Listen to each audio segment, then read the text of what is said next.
अभी तक के सबसे ताकतवर असुर कली पुरुष और भगवान विष्णु के 10वें अवतार कल्कि के जन्म के रहस्य की कहानी।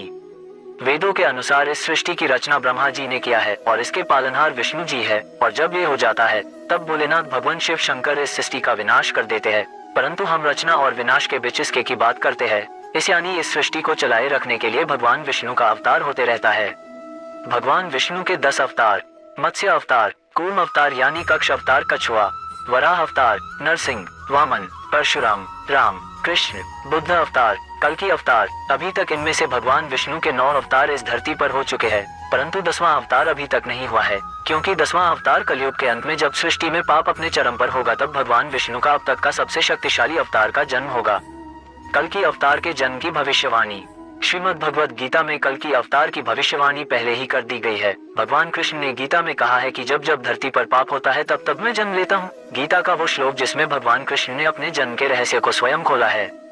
श्लोक: यदा यदा हि धर्मस्य ग्लानिर्भवति भारत अभ्युत्थानमधर्मस्य तदात्मान सृजाम्यहम्। 4-7 परित्राणाय साधूनां विनाशाय च दुष्कृताम् धर्म संस्थापनार्थाय संभवामि युगे युगे। 4-8 भावार्थ: मैं प्रकट होता हूँ, मैं आता हूँ। जब जब धर्म की हानि होती है तब तब मैं आता हूँ, जब जब अधर्म बढ़ता है तब तब मैं आता हूँ। सज्जन लोगों की रक्षा के लिए मैं आता हूँ, दुष्टों के विनाश करने के लिए मैं आता हूँ, धर्म की स्थापना के लिए मैं आता हूँ और युग युग में जन्म लेता हूँ। कल्कि अवतार के कुछ रहस्य। श्रीमद् भगवद गीता के 12वें स्कंद में लिखा है कि भगवान विष्णु के 10वें अवतार कल्कि का जन्म कलयुग के अंत में और सतयुग के संधि काल में होगा। जैसा कि हम सभी जानते हैं, भगवान विष्णु के अवतार हमेशा से हर युग के अंत में होता है। जैसे रामा अवतार त्रेतयुग के अंत में हुआ था, और जैसे ही रामा अवतार की सदगति होती है वैसे ही द्वापर युग की शुरुआत होती है। वैसे ही द्वापर युग के अंत में कृष्ण अवतार हुआ और कृष्णा के सदगति होते ही कलयुग प्रारंभ होता है। वैसे ही कलयुग के अंत में कल्कि अवतार होगा और अवतार का कार्य समाप्ति के बाद सतयुग का पुनः आगमन हो जाएगा। कल्कि अवतार के जन्म की कहानी। कल्कि अवतार के जन्म का रहस्य हमारे ग्रंथ के इस श्लोक में मिलता है। श्लोक: संभल ग्राम मुखस्य ब्राह्मणस्य महात्मनः भवने विष्णुयश प्रादुर्भविष्यति। अर्थात संभल ग्राम में विष्णुयश नामक ब्राह्मण के घर में भगवान कल्कि का जन्म होगा। अब आगे की भविष्यवाणी के बारे में जानते हैं। भगवान विष्णु के कल्कि अवतार का जन्म मुरादाबाद के संभल ग्राम में होगा। इनकी माता का नाम सुमति होगा। ये देवदत्त नामक सफेद घोड़े की सवारी करेंगे। इनके हाथ में 2 तलवारें होंगी। ये अवतार निष्कलंक अवतार होगा। कहा जाता है कि भगवान राम में 12 गुण थे, कृष्ण में 16 गुण थे, परंतु कल्कि अवतार में कुल 64 गुण होंगे। ये अवतार इंसान को पुनः प्रकृति से जोड़ेगा। कहा जाता है कि कलयुग के अंत में जब सारी नदियां सूख जाएंगी, इंसान का इंसान से विश्वास खत्म हो जाएगा, एक स्त्री बहुत सारे मर्दों के साथ रहेंगी, हर जगह पाप को बोलबाला होगा, तब इस धरती पर कल्कि अवतार लेकर भगवान विष्णु आएंगे और पुनः धर्म की स्थापना करेंगे। 7 दिव्य पुरुष: श्री हनुमान जी, परशुराम जी, आदि कवि महर्षि वेद व्यास जी, गुरु द्रोण पुत्र अश्वत्थामा, कृपाचार्य, महाराज बलि, लंकाधिपति महाराज विभीषण। कहा जाता है कि ये 7 दिव्य पुरुष आज भी कल्कि अवतार की प्रतीक्षा कर रहे हैं, जिसमें परशुराम जी भगवान कल्कि के गुरु होंगे। बाकी महापुरुष भगवान कल्कि के साथ राक्षस कली पुरुष के खिलाफ युद्ध लड़ेंगे। कौन है कली पुरुष? जो कलयुग का सबसे बड़ा राक्षस होगा, जिसका वध करने के लिए भगवान विष्णु को स्वयं अवतरित होना होगा। कली पुरुष के जन्म का रहस्य। कली पुरुष के जन्म के रहस्य को जानने के लिए हमें इस सृष्टि के रचना स्रोत के समय में जाना होगा, यानी सतयुग में। एक बार ऋषि दुर्वासा इंद्र देवता से मिलाने स्वर्ग लोक गए हुए थे, परंतु इंद्र देव वहाँ नहीं थे। वे किसी राक्षस का वध करके अभी स्वर्ग लोक आए हुए थे। तब दुर्वासा ऋषि ने उनके स्वागत के लिए फूलों की माला दिए। चूंकि इंद्र देव अभी जीत के धुन में मग्न थे, वे मग्नता में वो फूलों की माला अपने गज यानी हाथी को पहना दिए। और जब पुनः सभा शुरू हुई तो दुर्वासा ऋषि उनसे मिलाने आए तो देखा कि उनके फूलों की माला हाथी के पैरों में पड़ा था। ये देख दुर्वासा ऋषि को क्रोध आ गया और उन्होंने श्राप दे डाला कि जिस ऐश्वर्य में तुमने मेरे उपहार का अपमान किया वो ऐश्वर्य तुमसे छीन जाएगा।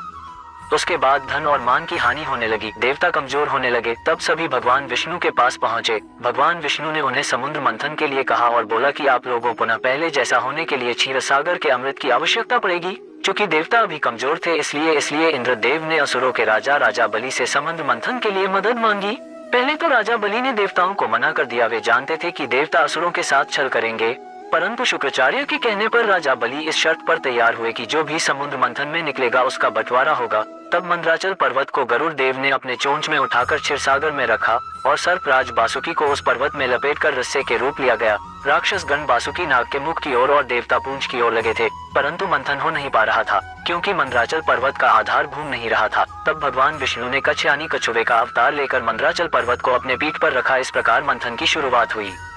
उसमें से बहुत सारे कीमती आभूषण के साथ पहले हलाहल नामक तेज विष निकला। भगवान विष्णु को इस विष के बारे में पहले से ही पता था। वे देवताओं को इस बारे पहले इसलिए नहीं बताए क्योंकि वे जानते थे अगर उन्हें बता दिया तो वे विष के कारण देवता इस मंथन को नहीं करते, इसलिए उन्हें सिर्फ अमृत के बारे में बताया।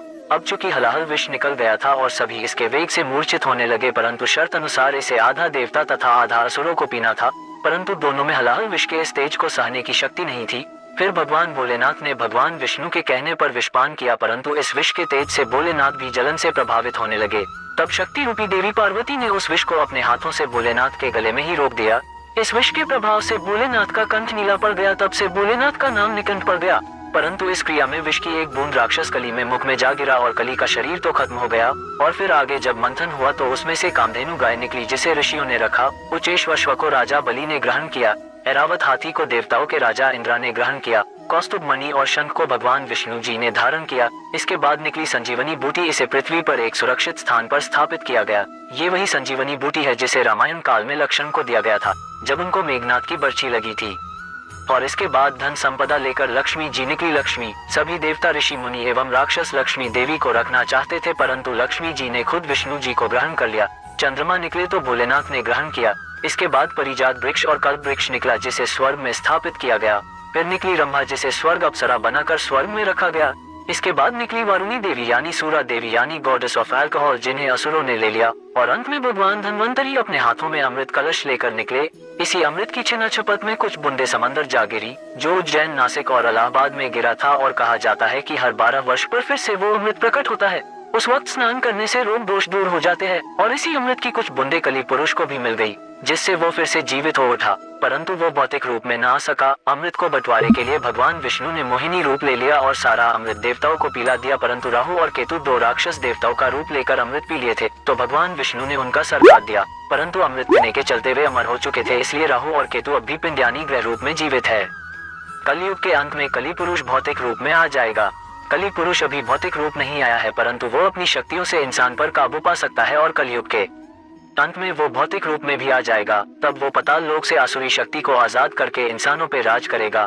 तब भगवान विष्णु का कल्कि अवतार होगा जो 64 गुणों से लिप्त माहिर योद्धा होंगे जो अब तक के सबसे शक्तिशाली राक्षस कली पुरुष से लड़ेंगे और इंसानों को उसके प्रभाव से मुक्त करेंगे। परंतु इस युद्ध में कली पुरुष की तरफ से भी इंसान लड़ेंगे क्योंकि तब तक धर्म पूरी तरह नष्ट हो जाएगा। इंसान भगवान को पहचान नहीं पाएंगे, परंतु अंत में सब ठीक हो जाएगा और सतयुग का प्रारंभ होगा।